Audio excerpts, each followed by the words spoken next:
Every year the same ritual. Boards, JEE, and suddenly the country divides students into two boxes. Toppers and droppers. And if you are a topper, you are cooked. This is the peak of your life and everything is downhill from here.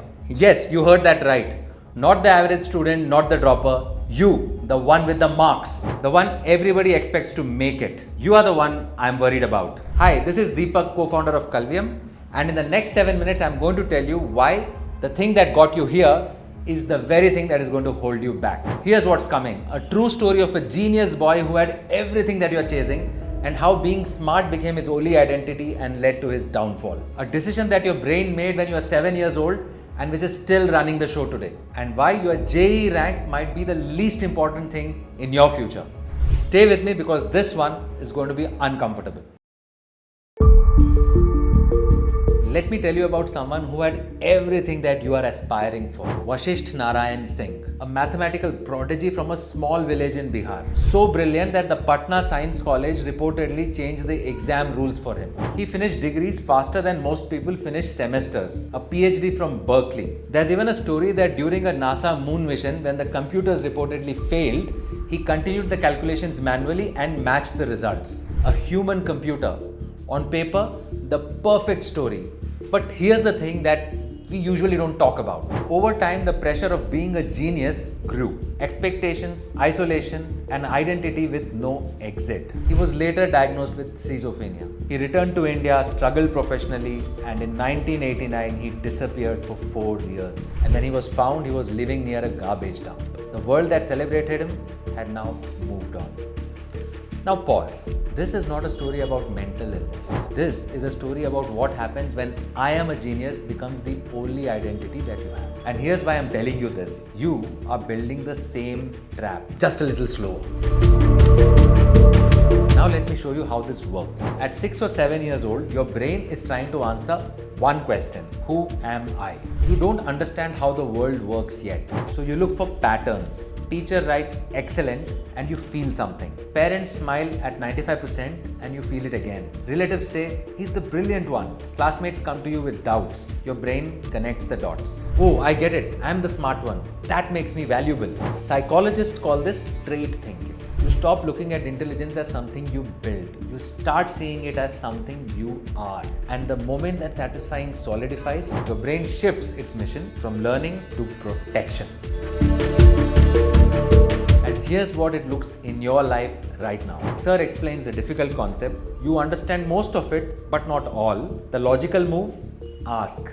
But something stops you. Because if you are the smart one, you're not supposed to ask basic doubts. You're supposed to know it already. In coaching, you pick chapters you're confident in first. In lab, when your code doesn't run, you debug quietly, alone. In group projects, you take sections that you know for sure you can handle. You're not lazy. You're not even conscious of it. But your brain follows this one rule. Avoid anything that threatens that label. The risk isn't failure. The risk is, what if they realize I'm not that smart? And your brain will protect that label even if that stops you from growing.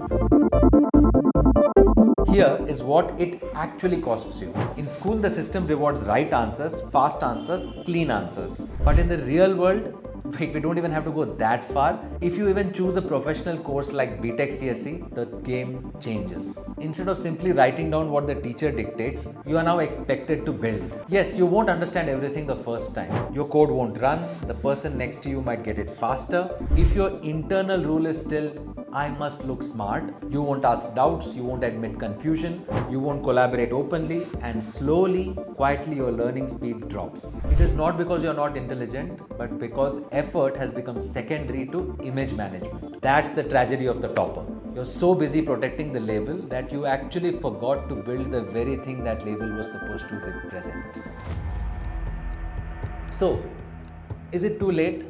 If you've spent 10 plus years being the smart one, can you just stop?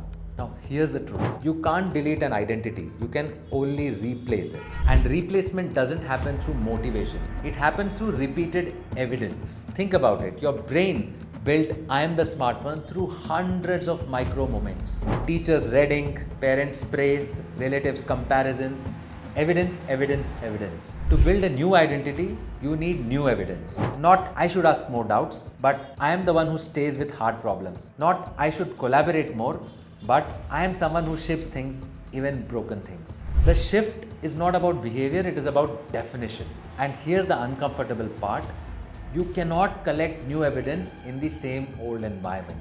If you're still in a classroom that rewards looking smart, your brain cannot stop playing the old game. You need to be in classrooms where the old identity does not work, where knowing the answer isn't the currency, where figuring out publicly is the right currency. And that's not a mindset hack, it's an environment choice.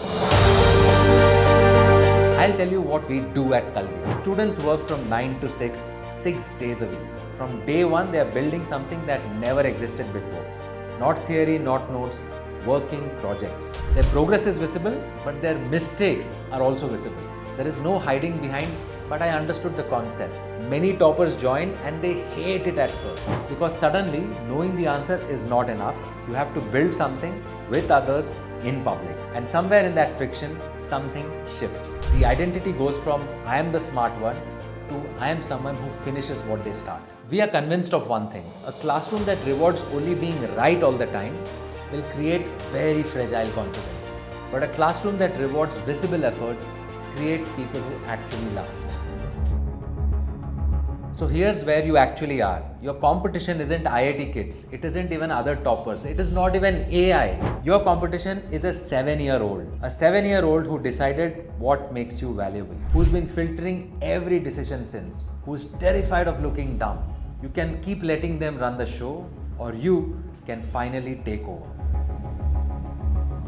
Okay, if you're not a topper and you've watched it this far, do not relax. You got your own 7-year-old. Yours decided something different. I am not the smart one. This level isn't for people like me. Different story, same cage.